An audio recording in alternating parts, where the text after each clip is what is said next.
Dokter ini lagi viral banget. Ini potongan videonya. Saat itu saya mendapatkan seorang pasien perempuan umur kurang lebih 8 tahun. Nah, jadi sampai dengan hari ini yang sudah nonton video ini tuh sekitar 1,5 jutaan. Saya juga sempat berkomentar di situ dan rupanya banyak sekali yang nanya, ini sebenarnya dokter namanya siapa, dokternya di mana, alamatnya di mana, buka praktek atau tidak, dan lain sebagainya.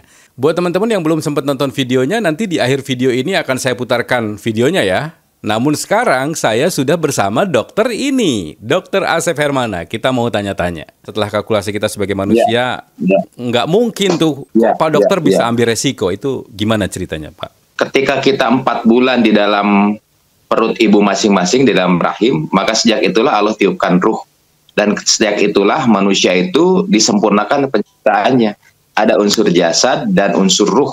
Kebanyakan manusia itu hanya fokus pada unsur jasad. Nah, ketika kita hanya fokus pada unsur jasad, seolah-olah unsur jasad yang menentukan sakit, sehat, sembuh, atau tidaknya seseorang.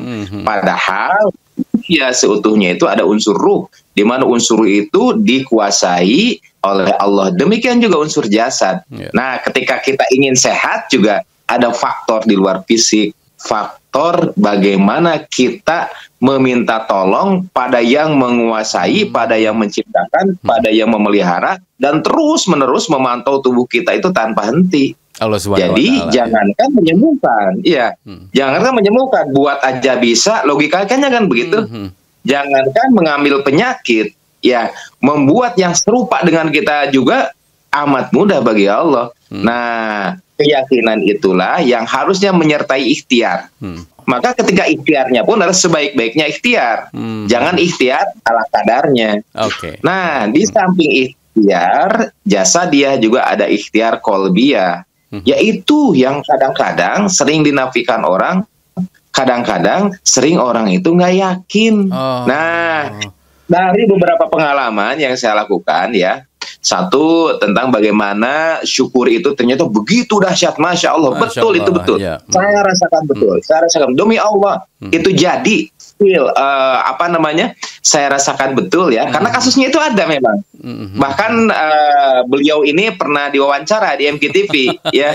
Saya jadi hostnya, kemudian orang tuanya ditampilkan, anaknya juga ditampilkan. Saya jadi merinding, Kang Rijal. Aduh, ini juga jadi sekalian nih buat penonton-penonton saya. Pak Dokter Asep Hermana ini juga pengisi tetap kalau boleh dibilang ya Pak Dokter ya, di MKTV bersama Agim gitu ya. Ya, tiap hari Sabtu jam 5 pagi. Ya, Pak sampai Dokter, jam 6 pagi. Ini menarik nih.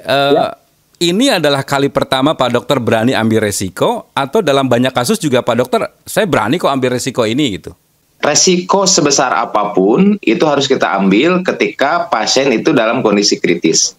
Artinya, sahabat-sahabat semua, masalah hitung-hitungan nanti hidup atau mati itu terserah bagaimana Allah nanti menentukan ya. Tetapi pada pengalaman yang saya buat konten videonya itu, saya ingin mengemukakan ada sesuatu yang unik. Ada sesuatu yang di luar nalar begitu ya.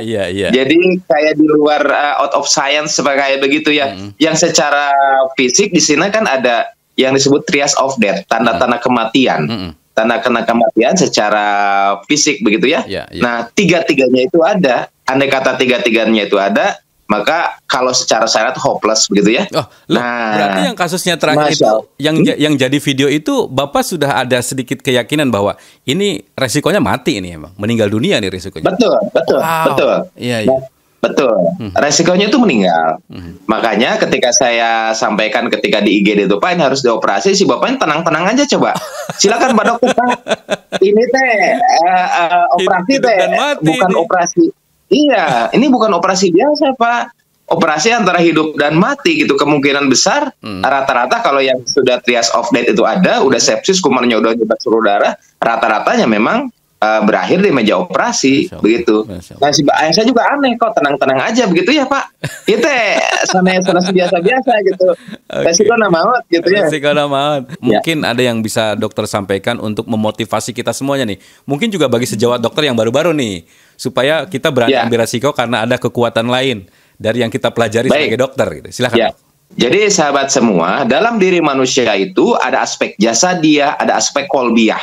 Ketika kita ingin sehat, dua-duanya itu harus kita optimalkan. Bukan salah satunya dan bukan satu-satunya. Sehingga dalam ikhtiar sehat sekalipun, maka dua-duanya itu harus dioptimalkan dan dilakukan dengan sebaik-baiknya. Ikhtiar jasadiah dan ikhtiar kolbiah bagi tubuh yang Allah ciptakan dengan sebaik-baiknya bentuk dan sebaik-baiknya pemeliharaan. Jangan lupa juga ya, follow akun TikToknya Dr. Asep Hermana di @dr.aher. Nah, sahabat-sahabat semua, ketika saya sampaikan bahwa ini keadaan darurat dan harus memerlukan tindakan operasi segera, maka sang ayah mengizinkan saat itu ya, setelah kita memberikan keterangan dan lain sebagainya.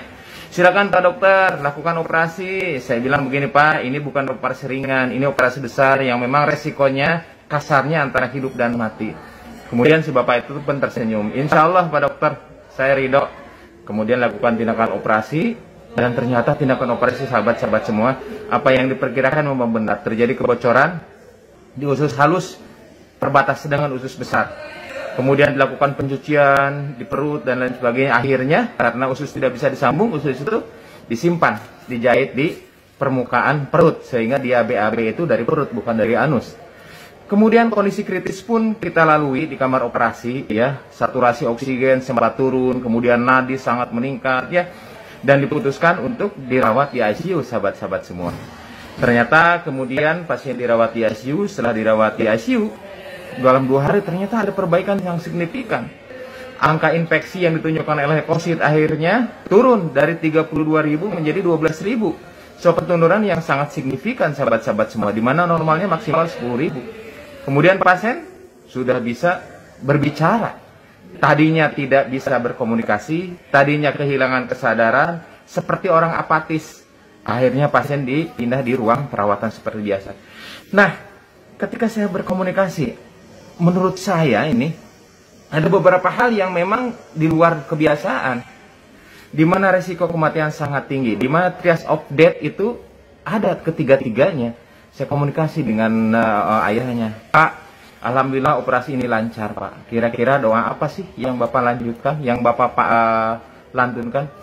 Pak Dokter, sebetulnya saya nggak punya doa apa-apa, tetapi suatu hal yang bisa saya lakukan adalah terus-menerus berterima kasih kepada Allah. Ketika anak saya menangis, terima kasih ya Allah, saya masih menyaksikan anak saya menangis. Artinya anak saya masih hidup Pak Dokter. Ketika masuk kamar gawat darurat juga, saya berterima kasih ya Allah, terima kasih anak saya masih sempat dibawa ke instalasi gawat darurat. Ketika dokter mengatakan operasi, saya juga demikian dok. Alhamdulillah ternyata anak saya masih bisa untuk ditolong. Dan alhamdulillah dokter mau menolong anak saya.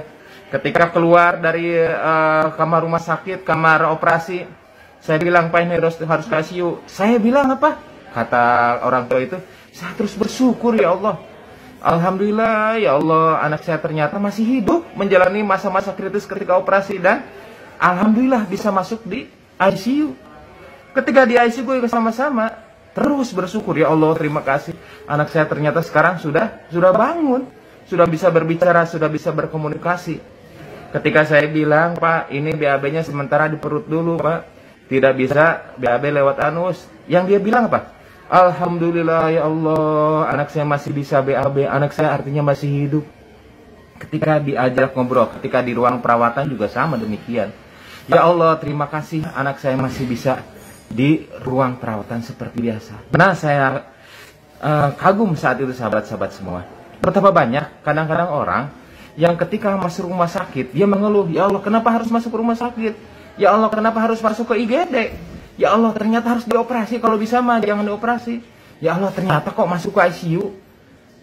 Dan lain sebagainya sahabat-sahabat semua. Peristiwa sama tetapi dengan penyikapan yang berbeda ternyata akan berdampak sangat signifikan. Betapa saya merasakan ketika operasi itu demikian mudahnya, demikian lancarnya. Betapa saya sendiri merasakan operasi yang tadinya mempunyai tingkat resiko sangat tinggi saat itu, ya, asa 4E saat itu. Ternyata Allah mudahkan sahabat-sahabat semua. Ketika masuk ICU juga demikian. Allah mudahkan semuanya. Amat mudah bagi Allah untuk mengernakan kesembuhan pada hamba-hambanya yang pandai bersyukur.